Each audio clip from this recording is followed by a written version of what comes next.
হরে কৃষ্ণ বন্ধুরা, কেমন আছো সবাই? আশা করি তোমরা সবাই ভালো আছো আর আমরাও ভালো আছি রাধা মাধবের কৃপায়।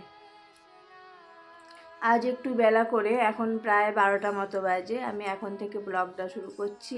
আমার সকালবেলা ভগবানের সমস্ত সেবা হয়ে গেছে, বাড়ির কাজকর্ম সেরে নিয়ে আর রান্নাবান্না করে ছেলেকে প্রসাদ পাইয়ে স্কুল পাঠিয়ে দিয়েছি।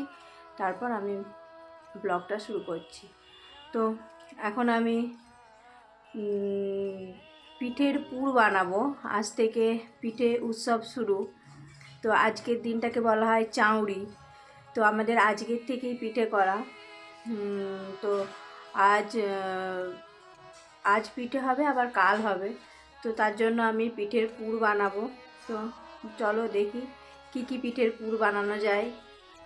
তো পিঠের পুর বানানোর জন্য এখানে দেখো আমি ফুলকপি সরু সরু করে কুচিয়ে নিয়েছি, আর ওদিকে কড়াইয়ে আমার আলু সেদ্ধ হচ্ছে ফুলকপি পুরের জন্য। তো আলুগুলো সেদ্ধ প্রায় হয়ে গেছে, আর এখানে আদা ছাড়িয়ে রেখেছি, কাঁচা লঙ্কা কুচিয়ে রেখেছি আদাটা ছিঁচে পুড়ে দেবো বলে। আর এদিকে দেখো নারকেল ফাটিয়ে রেখেছি, নারকেল কুড়ছিলাম, কুড়তে কুড়তে উঠে পড়েছি, আলুটা সেদ্ধ হয়ে গেছে নামাবো বলে।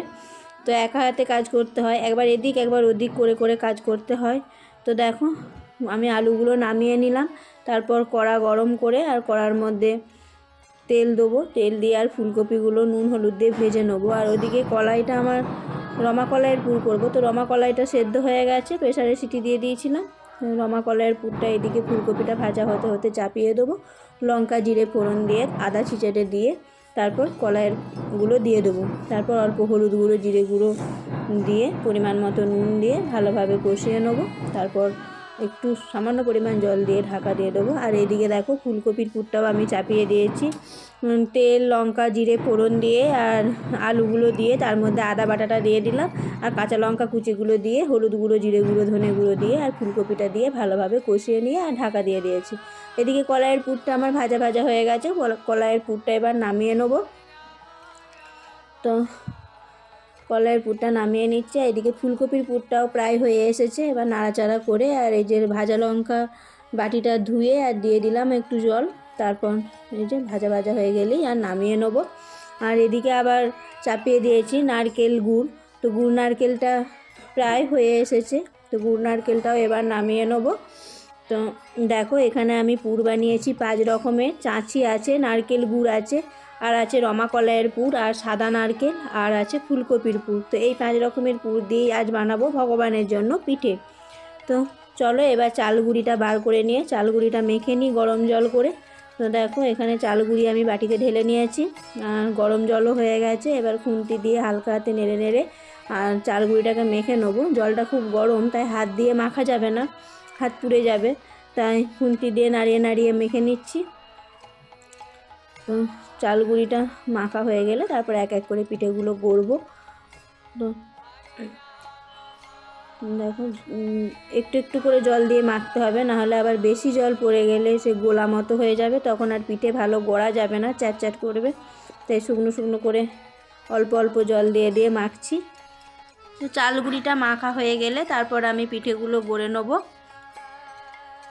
দেখো আমার চালগুড়ি মাখা হয়ে গেছে।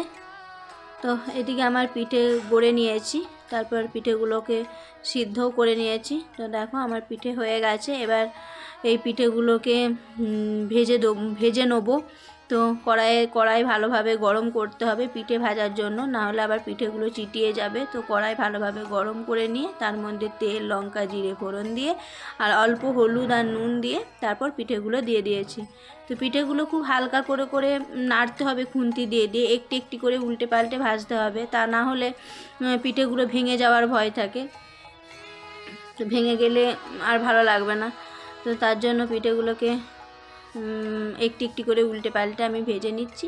তো আজ ভগবানকে খেজুর গুড় আর গরম গরম ভাজা পিঠে ভগবানকে ভোগ লাগাবো।